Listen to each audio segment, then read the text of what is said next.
We're editing both those shows as we speak. They're spectacular. They're amazing, and they're different.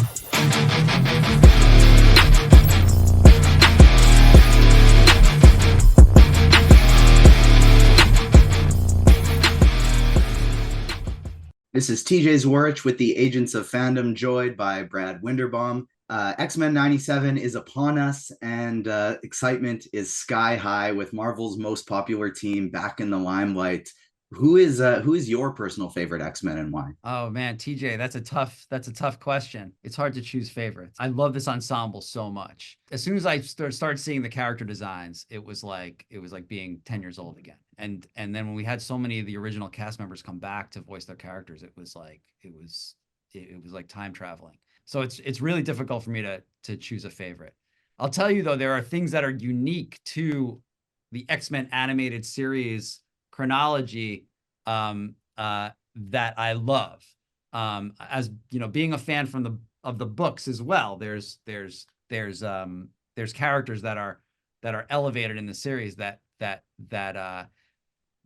appear less in the books. And so I have to kind of call out, especially in X-Men 97, both Morph and Jubilee as being two characters that really get their due in X-Men. They did in the OG series as well, but they certainly do in X-Men 97. With excitement for X-Men 97 sky high, have you considered revisiting some other fan favorite shows from the same era, like Spider-Man the Animated Series, or something newer, like where the Agents of Fandom got our namesake, Agents of S.H.I.E.L.D.?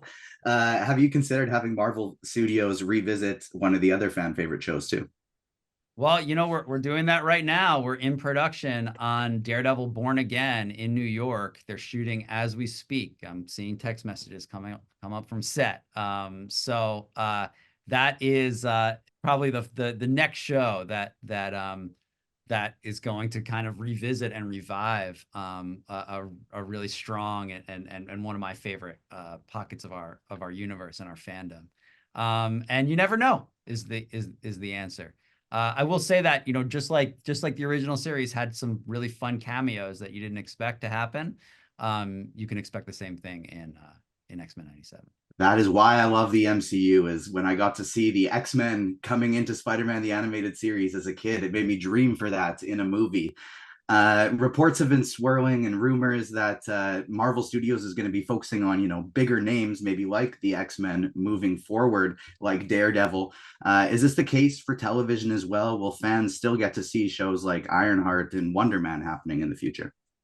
Yeah, absolutely. We're editing both those shows as we speak. They're spectacular.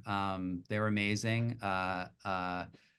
And they're different. You know what? Something that's fun about television is it's a conversation with the audience. You know, I feel like, movies are like statements. You have 2 hours to say something. And television shows, they take longer to make. And if you're lucky enough to have multiple seasons, there's a conversation happening with the audience as well. And certainly we're able to explore corners of the universe that are really exciting. And Riri Williams is one of them, and I cannot wait for people to meet Simon Williams. He's Wonder Man. Uh, X-Men the Animated Series is it introduced an entire generation to mutants, Marvel, superheroes, and so many important social justice causes as well. What do you hope fans take away from X-Men 97 when it arrives on Disney Plus March 20th? You know, I think that it's not really about storytelling having a message. It's about storytelling starting a conversation, and holding a mirror up to the world.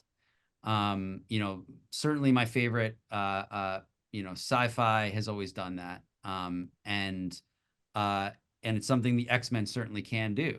And when we first started working with the Lee Walls as consultants, they talked to us about early conversations they had with Stan Lee, and how, they were making the original show 30 years after Jack and Stan launched the comic, and the world had shifted and changed, but there were fundamental human conflicts that remained. And here we are 30 years later, and we could say the same thing. So the best thing we can do is hold up that mirror to start conversations, I would say.